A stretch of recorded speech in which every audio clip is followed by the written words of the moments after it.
Hey friends, welcome back to the Collective's Conversation, where we're having conversations at the intersection of faith and life. This week we've got Ainsley B on the show with us. She's one of my favorite friends to have a conversation with. You're going to love her. She has such a heart for young adults and teens, especially young adult girls and teen girls. And she wrote a book called Don't Date a Boo Boo Dude. We're going to get into what a boo boo dude is. If you don't know, you're going to know after this show. So, hey, do me a favor, hit that that subscribe button. Share this with a friend. Something great from the episode has spoke to you. Tag me on Instagram or Ainsley. We'd love to share it and love to have you part of the conversation. And so without any delay, let's get to our conversation.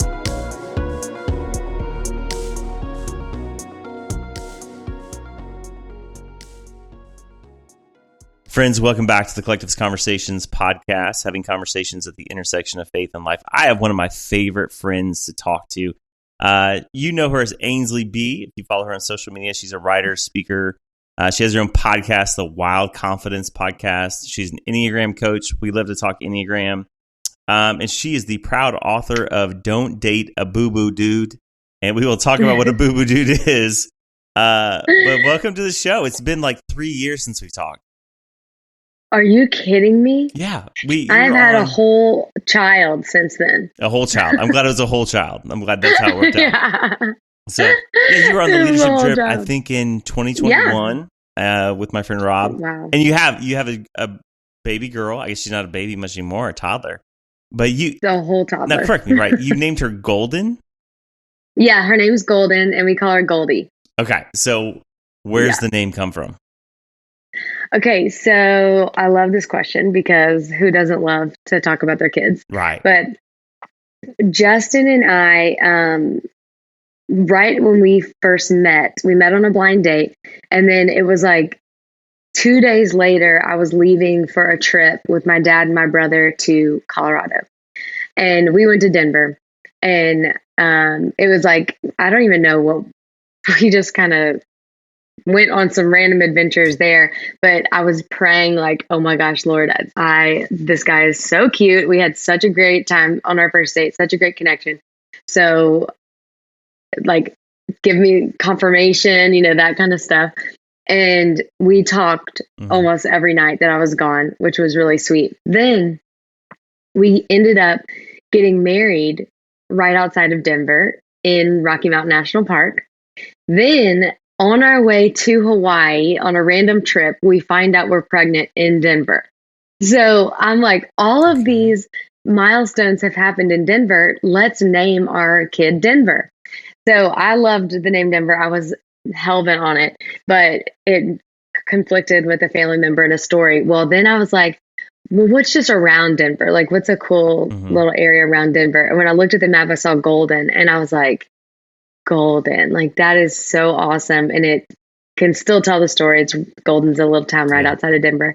So she was named after a city in Colorado because in Colorado, significant things happened in our relationship. And now she carries that story with her. Awesome. One of my favorite Christmas movies is Four Christmases. Have you ever watched that? Oh yeah. Denver. That was one of the reasons. Where like every one of the kids is named after the city they're conceived in. Like, like Vince Vaughn's character is Orlando, but nobody calls him Orlando. So that makes me think of that. Sorry, we're totally off track, but that's one of my, I quote that movie all the time.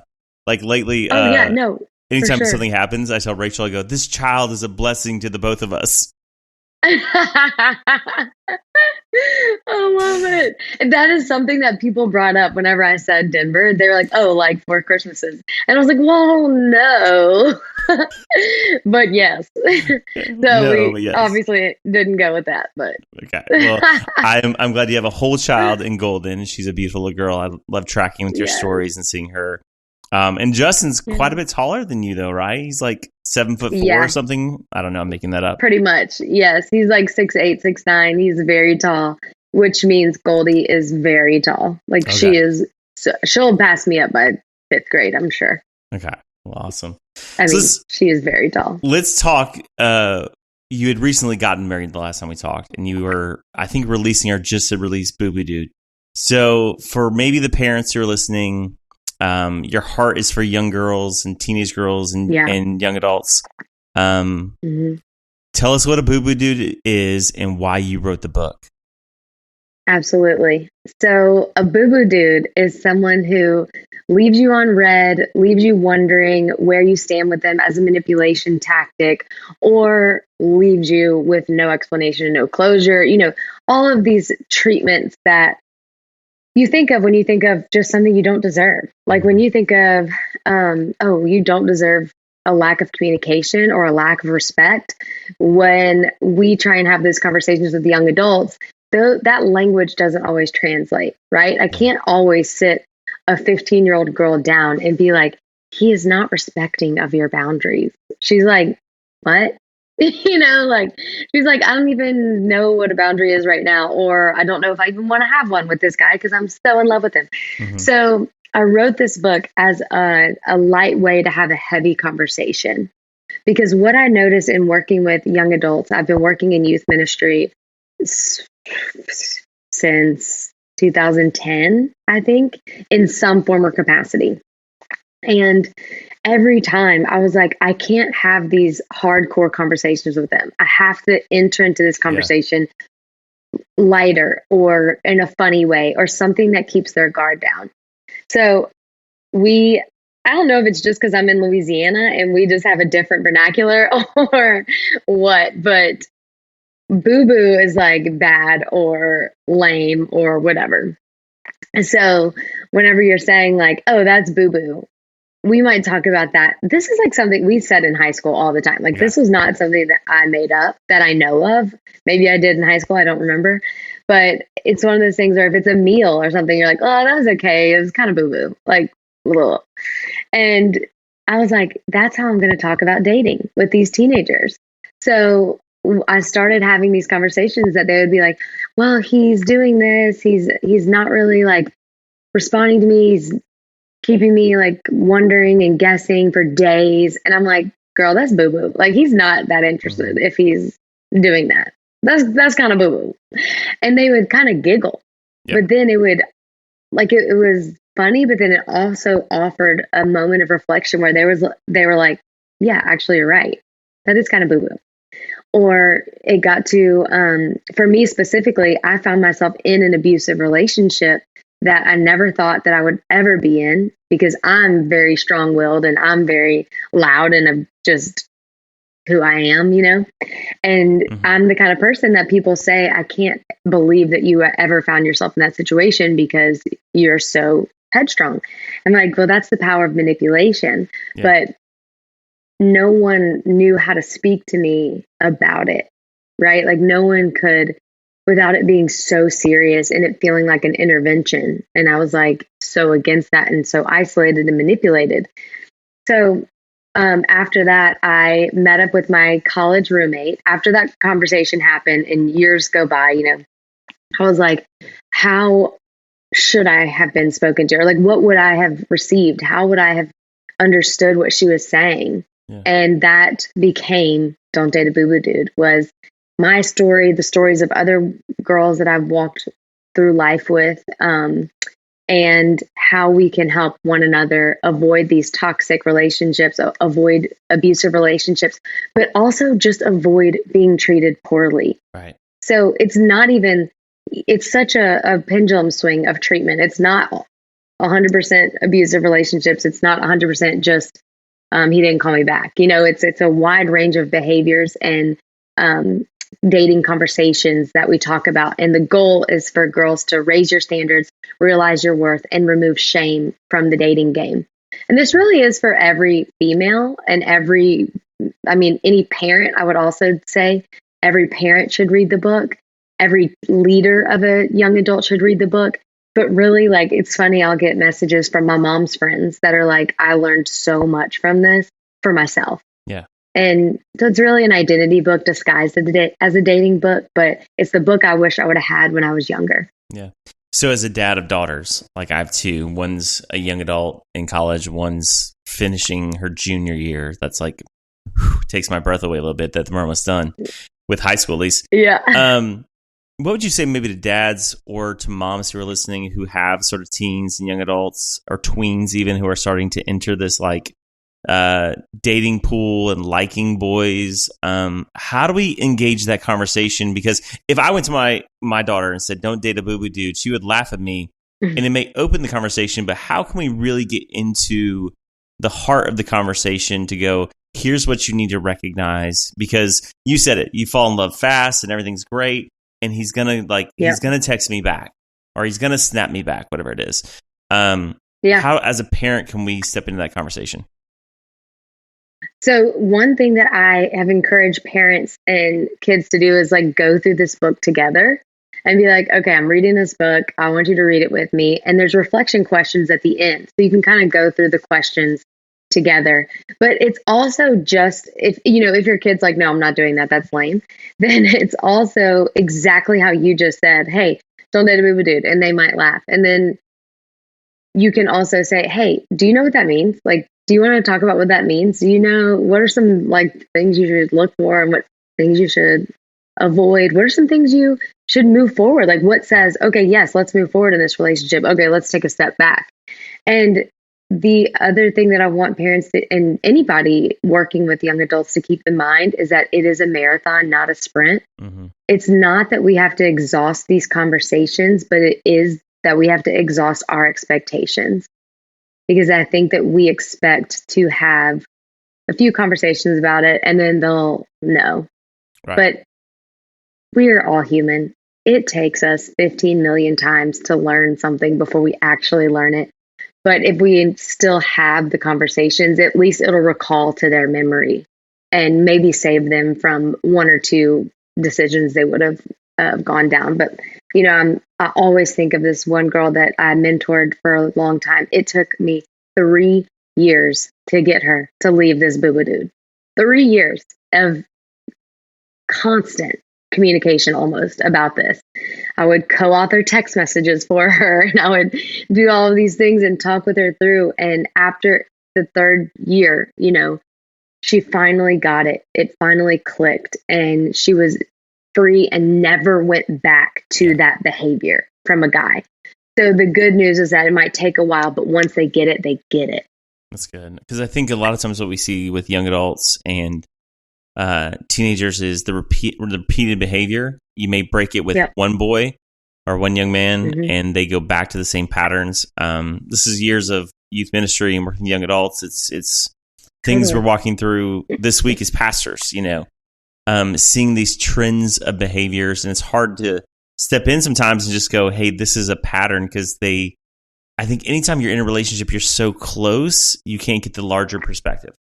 And I think totally it's really an important conversation as parents, as pastors, as mentors, as people who care about teenagers and young adults to engage in these conversations. And this is I think the difficulty of it as we kind of move forward. Like when I was a teenager many, many years ago, most of everything we did was out in the open, other than like we would pass letters. If we talked on the phone, it was like in the house, like with this like 30-foot cord I could take to my room or cordless phone. Yeah. Everything's sort of in secrecy right now. Like they can communicate privately through devices and all kinds of different ways. How can we step into space and kind of see the truth of what's happening that may be happening in private behind screens? Yeah, that's a really good question. And I think that staying in touch with even just the language of it all, like you said, text me back or snap me back, that kind of tells the young adult that you are still engaged and you do know this world. Mm-hmm. I think one of the things that I know I was guilty of is, yelling, "You don't understand," to my mom.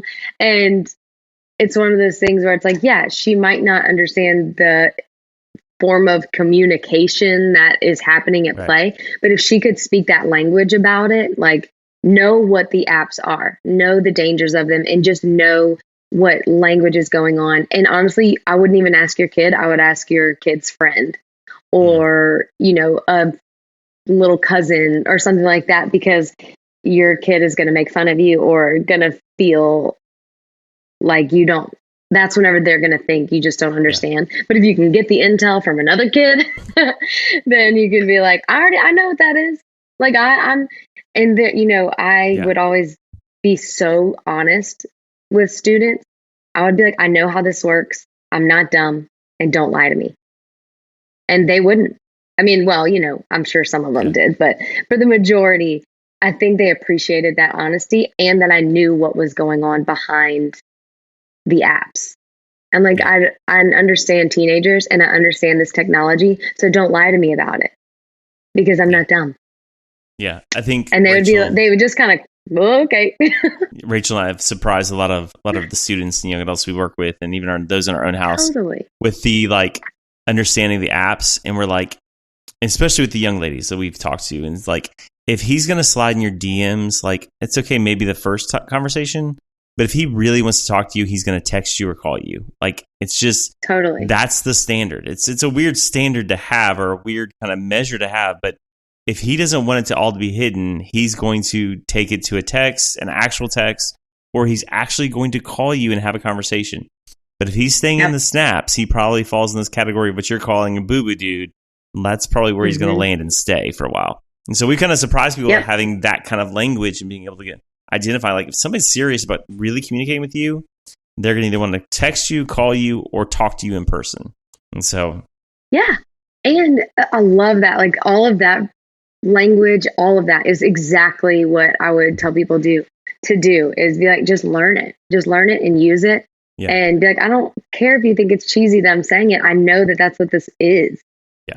Like, I know that this is what you're saying. So I know what it is. I know what it means to slide in your DMs. I know what it means. And with that, you can Google that. You can get the app and figure it out. There's YouTube videos, there's endless resources of how you can do that, for sure. I think that's the key, is like, we have to, like, I'm not an expert on any of it, but I'm at least aware of it, and language changes fast. Like, my kids' language changes like weekly. Like, I don't remember what they said this week, but I was like, I have no idea what that means. Like, I was smoking, cooking something. I was cooking. That's what it was. I was cooking this week. Oh yeah. Like, and I wasn't cooking. Like, I was like not making food, but I was like cooking. And I'm like, I don't even know what that means. And so, but as we have to stay aware of the shifting changes as best we can. Now, I have a rule that, like, if I start saying it, maybe they'll quit saying it. So if I'm going to use the word cooking a lot, now they'll quit saying cooking because it's no longer, Dad says it's no longer cool. So, but I think the overall, like, story is we have to stay aware with teenagers, young adults, whether we're on the side of pastoring or parenting or mentoring. Like, we just have to stay aware, because I think so much is happening in a world where technology as a tool has become a very dangerous place. What would you say maybe to parents about technological boundaries? What boundaries maybe should be set, if any? Oh, definitely some.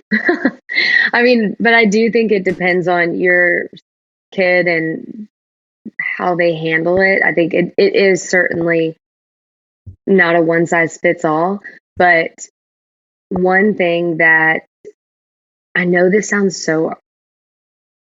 kind of archaic and it sounds silly, but it's the truth, is the more you can get them outside and the more you can get them having real life experiences, obviously the better. I mean, honestly, just a vitamin D is like, bring them in the sun. And that's a silly boundary, but it gets them out of their head and on, like, they're where their feet are. That's why I loved, like, youth group games and going to youth group and all of that, because there was just silly, fun stuff to do. But as far as like whenever it comes to the actual screen and actual technology, I think the number one thing is open communication between the parent and the student. Like, this is what you're allowed to have. This is what you're not allowed to have. And this is why.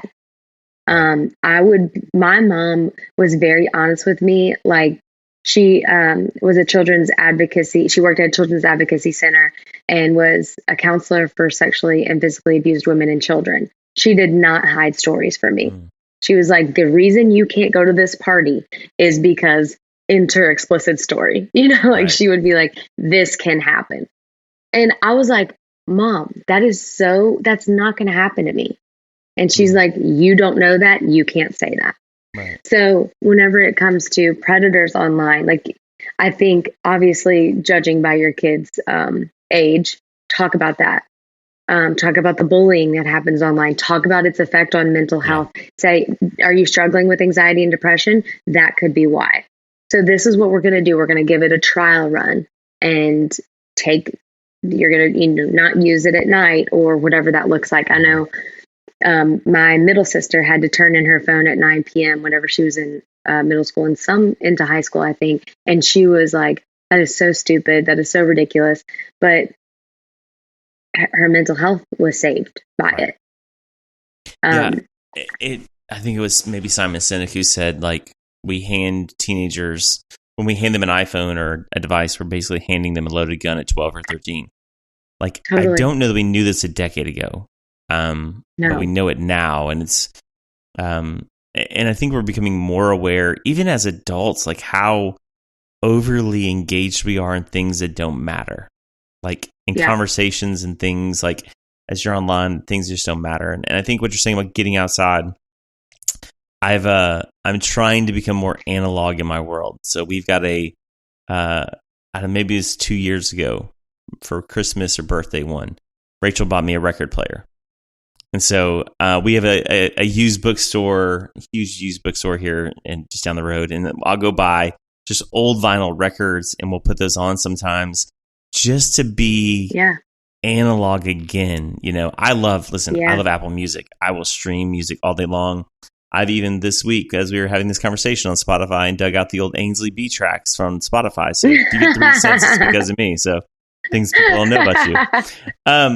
But there's something about being analog and being in touch and feeling some things, like an actual book outside. I think and they love critical. That. Yeah. They love I used to go in college, thrift shopping was my favorite thing. And I just loved the feel of like older stuff and what could I find at my great grandmother's house? Like they really do crave that kind of thing. They really crave a break. Right. They truly crave a break from it because that is their lives. They're inundated with that from the moment they wake up to the moment they go to sleep. So whenever they get a little mental health break, I'm telling you, they love it. Whenever and I would also say, like, as adults, it's up to us, even if you're not a parent or a pastor, like, find some students to pour into, because I just think it's our responsibility to lead them well. If we want our future to be promising in whatever we want it to be, we need to invest in the next generation because that's our future leaders and everything. And they crave connection. They crave authenticity and putting up a phone. I mean, and as parents, whenever you see that phone go up, they're gone. They're immediately elsewhere. And so they're doing the same thing. Whenever they see your phone go up, they know you're gone. Mm-hmm. So do those like old school stuff, whether it's rollerblading outside. My mom literally told me the other day, she's like, I want to go get some rollerblades. I'm like, you're so funny. Let's go get some rollerblades. But that's the connection that my youngest sister is like, okay, Mom, that's kind of weird, but let's go, And my youngest sister is 15. Like she's in the thick of it. Oh, yeah. She is. I learned so much from her, just of the struggles of teenagers still. And it breaks my heart. But they just went skiing just to get her outside, just to go do something that I know that not everybody can just up and go skiing, but just get outside or go get analog or something like that. Talk to them about the 80s or the 90s or whatever. That kind of stuff is honestly still fascinating to me. And I grew up in the 90s. Yeah. I mean, I think there's always a fascination with decades behind you. Like I grew up fascinated by the 60s, and my kids are definitely like, they love everything 90s right now. Like their clothing, their hairstyles, everything is 90s. And I'm like, I don't want to go back, but I'll go back because you're there and you're intrigued by it and we can talk about it. And so I think, getting in touch with some of those things that are real in real life things. I think you said something really critical I want to come back to is for parents, pastors, whoever, as adults in the room, if we pick our phone up, they know we've disconnected. And they're done. Yeah. Like they're doing the conversation. They'll walk out of the room. They'll pick theirs up and walk out of the room. Because they take that as you're not important enough for me. That's a cue to them. And so I've listen, I'm terrible about picking up my phone, but trying to be better about it in certain contexts, especially with my kids, like not having in the room, things like that. By far imperfect at it, but I know Totally the cues it gives when I do. Mm-hmm. So, and even obviously noticing like how you are whenever you get off, like whenever you're with them outside or with them doing something, you're having such a good time. You're creating just as many core memories as they are. Yeah. Core memories. That's another word they've taught me. So everything's a core memory now. I don't know what I have memories. I think I have memories. I don't know if they're core or not. Like, so obviously people can catch on from our conversations that we have a heart for young adults and just students in general. What have you learned maybe since COVID? Because when we first talked, it was 2021. It was the heart of COVID, heart of just all this world that was having shutdowns and different things. What have you learned from post-COVID? And you mentioned authenticity. How students are and young adults and teenagers and even adults. How are we getting back to authentic connections, or are we? I think we are, because we want it so bad, and I'm very thankful for that. I think as far as like adults that have kids, I think it's like the performance piece we're kind of tired of when it comes to online and social media. Like, I don't need to see your brand. I just want to see what you got from the grocery store, because do I need it from the grocery store? And that's kind of like what I'm consuming. And then these kids and students, like, they just want to know, are you safe? Are you a safe person? Can I trust you? Like that kind of stuff. And I think that the more authentic you are and the more honest you are with them within reason, the more they will appreciate that and do the same. So even if you're on your phone, I'm thinking back to like real situations with students. Even if you're on your phone, I can connect with them by being like, have you seen this TikTok? Or did you see this quote? This is so good. And they just like feel seen by that. They're like, wait, you thought of me whenever you saw that? Like, that's so sweet. So I will and here's one thing. If you want to authentically connect with them, anything that makes you think of them, send it to them, because it might be, blowing up their phone, but they'll be like, oh my gosh, this is how often you thought of me. And you're just speaking my language. If you're far, not together in that moment. My mom does it, and sometimes it drives me nuts. I'm like, Mom, you have sent me 17 reels today. But I'm also like, she wanted to share that with me. She wanted to laugh with me. Is a reel is just a TikTok from 3 weeks ago. Exactly. Exactly. And my husband is a real guy, which is embarrassing for me as someone who works with students. I'm like, yeah, he's a real guy. I'm a TikTok girl, which means he is 3 steps behind, and I'm 1 step ahead. But I'm trying to think also of like, that also always was a connection point. Or they would even sometimes make fun of me for some stuff. I'd be like, oh, I saw this cortisol balancing exercise. And they're like, what's cortisol? And I'm like, you get anxiety? And they're like, yeah. And I'm like, well, your cortisol is high. So we're going to lay on the ground and we're going to put our feet on a chair and we're going to breathe. And I would have them all do it with me. And they're like, this is so weird. And I'm like, but we're having a great time. And it just got them off their phones for 5 seconds. And guess what? It balanced their cortisol. They were a little less stressed whenever we stood up. And so just those kind of silly things too. Like, okay, y'all come try this with me. I just learned it. And I think it was interesting. I remember it was probably whenever it got announced, November maybe, where Merriam-Webster, the dictionary people, announced their word of the year. And the word of the year was authentic, which I was like shocked by, all the things, because we create words all the time and it's usually some pop culture word that shows up. And of all the words they chose, that there is this overwhelming desire from all of us, not just students, but all of us, to get back to something real, get back to something natural, like that we crave. And I think you're on point. We're craving it, but I don't know that anybody's saying it. I don't think, especially students, are going to come to you and go like, you know what I need? I need to go outside and sit under a tree. Like, they're not going to say that unless they're a little more self-aware. Or I need to go for a walk or whatever. But I think for those of us who have that understanding, we need to like help guide that and be like, hey, what we need is something real. You need something you can feel and touch, and that's not flat like a screen.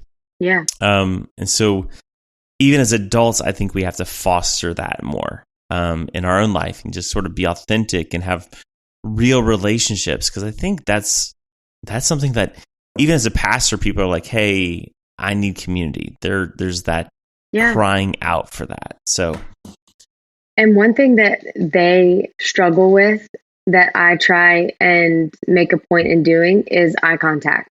Mm-hmm. They cannot hold eye contact. And I'm like, I am forcing you, like, look at me in the eyes for 5 seconds. And you would be amazed how hard it is for them to do that. Yeah.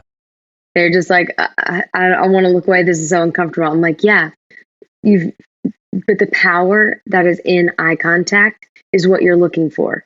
But you're trying to find it through an iPhone lens, and you're not going to get it. Mm. So if you're thinking about how we can post-COVID connect, it's eye contact. It's board game night. It's I'm going to meet you where you are in the 90s that are traumatic for me, but the fashion is coming back and it makes me want to die.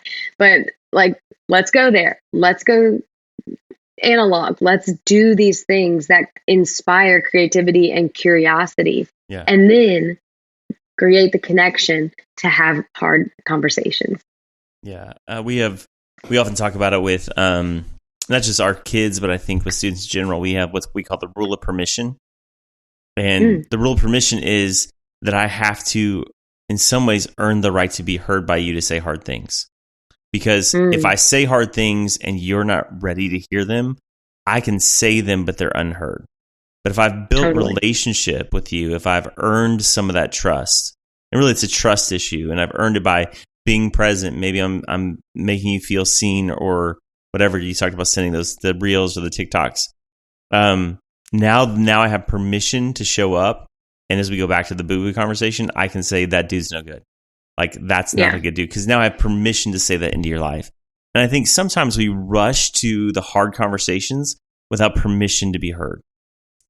Absolutely. Absolutely. You're so spot on. And the one thing that if I feel like I need to say something to someone and I don't know if I've quite got the permission, I just start asking questions just about them and their life. And like, hey, what is your day-to-day like? What was the high of your day? What was the low of your day? What is this? How's that relationship going? What does it look like for y'all to connect? What are you fighting over right now? And it just kind of naturally can flow. But people love talking about themselves, especially students. And they really want that. They want you to be curious. Right. They just don't want you to be interrogating. There's a way to ask questions without being over the top about it. But there's times, and again, like you talked about with Express the book and different things, there's times to ask the hard questions, like, and it's opening those conversations. So one of the things that you and I love and sort of share is this passion for the Enneagram. I feel like the first time we talked, it was like the it thing of the time. Like, everybody was talking Enneagram. It's kind of cooled off, but there's still some value to it. For our friends who maybe not know what the Enneagram is, give us a quick overview of what that is. Yeah, I would definitely say this is such a great connection point with young adults because it inspires self-awareness in all parties. But it's like a map or a guide to the healthiest version of yourself by way of a personality assessment. There's a lot of different ones that you can kind of take or understand, but my favorite program, which is what I'm certified under, is the Your Enneagram Coach program, which is a gospel-centered approach to the Enneagram. So you might think about Myers-Briggs or DISC or something whenever you think about personality assessments, and those are great. They focus more on your traits or your strengths or weaknesses, and the Enneagram focuses on your motivation behind your behaviors. So why are you doing the thing that you're doing? Why do you feel this way? Why do you react this way? And that's what's so fascinating. You typically don't find your type until you're in your 20s or a young adult, but it is really fun to kind of have the conversations with teens and young adults in general and just be like, what do you think about this? Do you feel like you're like this or something like that? So that is a brief about the Enneagram on what it is. Right. I discovered it probably 6 or 7 years ago, and and again, it's just a framework and a personality test. It just kind of gives some language. Yeah, a lot of people got really wrapped up in it, and it became almost overly their identity. But for me, it was just one of those things that kind of like gave language to how I was already living.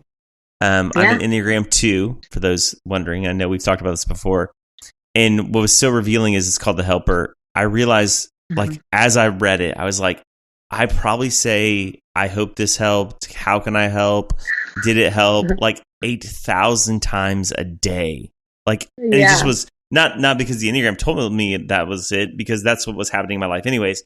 And like, it's crazy because some of the things that will come to pass, like I've just watched it play out, is, you know, if Rachel's in the kitchen, Rachel, my wife's in the kitchen, maybe she's cooking or doing something and I hear it, it's like, I can't sit. I have to go help. Like, it's a hard wiring that's in me. And again, the Enneagram doesn't do anything but help identify some of this, maybe give language to it. But how has the Enneagram, or what about the Enneagram can help us understand our God-given design? You said the Enneagram coach, your Enneagram coach is a gospel-centric. How does it help us understand the design of God in our life? Oh man, I think that was the thing that helped me understand who God made whenever he made me is the Enneagram. And that's what it was so powerful for me. I remember being like, I would, just growing up asking God, why do I do this? Why do I do that? What is this? What is that? Or just not understanding things about myself. And then I discover I also am an Enneagram 2.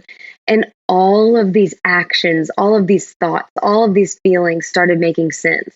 Right. And then I was able to say, oh, God, you did that on purpose. Mm-hmm. You purposefully created someone who has the desire to help others, because I understand what you mean when you're saying be the hands and feet of Jesus. Like, that makes sense to me. And then it might understand another passage hold on. Sorry, my words are getting jumbled up. Another passage may make more sense to another type. And that's how we can all be the body of Christ. Yeah. There's 9 different basic personality types. But whenever you think about them in the framework of faith, you do finally see the body of Christ. Therefore, you're growing in empathy and understanding with one another. You're able to tolerate and give grace to one another. And I feel like not only did I fall in love with who God made, finally, probably for the first time in my life, but not just as myself, but as a whole body of Christ. Yeah. I understood that's why you made people this way. That's why you made people this way. What a beautiful mosaic of humanity that we are all in your image, which shows us more about your character and about who you are. And I think it not only helped me understand myself, but my faith a lot more. Yeah. I think one of the things it did for me, and I always kind of knew this, but I think again, it gave a lot of language, is that everybody didn't think like I thought. Right. Or act like, so as somebody who is constantly trying to help and be a helper, and I'm like, I don't know why other people don't act like this, or why other people don't do this. And so it was freeing to go like, oh, they're not wired the way I'm wired. It doesn't make them worse or better, or make me worse or better, but the uniqueness of how God set me up is different than the uniqueness of how God set them up. And when you really kind of learn who you are, you can learn to work in complement with some of those things. It's kind of that way in my marriage with Rachel. Like, I am a broad strokes, big picture, like kind of type visionary type thing. And she is so nuts and bolts in the small things. She's a type 1, like, that. And so those things kind of complement each other. And so what I've learned about what you're saying with the body of Christ is that when we start to understand how God made us, it can work in complement with how God has made somebody else, instead of in competition or in conflict, which I think is sometimes when we don't understand ourselves or somebody else, is really what happens, is just conflict. It's like, why are you not like me? Yeah, absolutely. You're spot on, 100%. So we're talking Enneagram. Can we talk about it, or is it too early? We can. Yeah, no, we can talk about it. I don't have I don't Okay. have it in my hand, but we do have an Enneagram for Teens book coming out early July. I'm not sure. Early July. I think it's July 9th, maybe. Um, but yeah, the Enneagram for Teens is coming out. And like I said, you don't really have your type nailed down until your 20s or early 20s ish, probably. But it is awesome to have the conversation started and create some self awareness in our teenagers. So it is a great book if you wanted to go through that book with your teen. Great book of connection, and I hope everyone enjoys it. So what led you to write that book? Why the Enneagram? I know your heart's for teenagers, but what are you hoping maybe students and their parents can glean or gain from this? Gosh, I am hoping it bridges a gap of communication and connection between parent and teenager by creating self-awareness and an open mind in teenagers. You know, that is what it gave me, was such a more open mind and a more understanding of myself. And I think if they can start that process sooner, maybe they can get a little bit further in the self-awareness journey than I was, or than I am, as their life goes on. It is not an end all be all kind of thing. We already talked about it is a tool. The Bible is the only thing that can transform your life. However, I do think that this is such a great tool in helping reveal some things, and it gives leaders, parents, whoever, pastors, an opportunity of, hey, you can learn more about me too at the core, and we can learn about each other, and we can connect on that and create some solid conversations on that. We had all of our kids do it several years ago. I think probably 2020, 2021, sometime around there. When I first started learning about it, it was so interesting because as it revealed who I was, it began to reveal kind of who they were, like in pieces. Yeah. And it gave me so much more grace for my kids. Like, in the sense of like, oh, now I know why you have worst case thinking. Now I know why you perform or want to perform your best in this, because you fit, not that the type puts them in a box, but it just gives language to a little bit of how they act. And it just gave this sort of insight into going like, oh, now I see that, I see that expression, like, and they lived out. Our youngest, Matthew, is 15. He's a 7 on the Enneagram, through and through. like so fun. Last summer he had just turned 15. And we put him on a plane from Mozambique on a mission trip not by himself, but with the team. Like, Rachel and I didn't go, and he's like, "Cool, let's do it. I'm there." Yeah. Came back and was like, "When do I go? When do I go again?" Like, he's on a safari with like lions, and he's like, "Okay, when do I go again?" So all these things that it just gave language to, an awareness, or like just gave us sort of perspective of parents to go like, this is kind of who you are and how God's designed you. Especially for like Matthew, because he has a heart for missions. We're like, we know that God's going to send you somewhere, even now as you're 15, almost 16. We got to live kind of open-handed with that, because that's the design of God. So it's just, for us as parents, it was so revealing just to kind of a little deeper understanding of the motivations of our kids. I think and then that's you can your speak goal to with the them. book.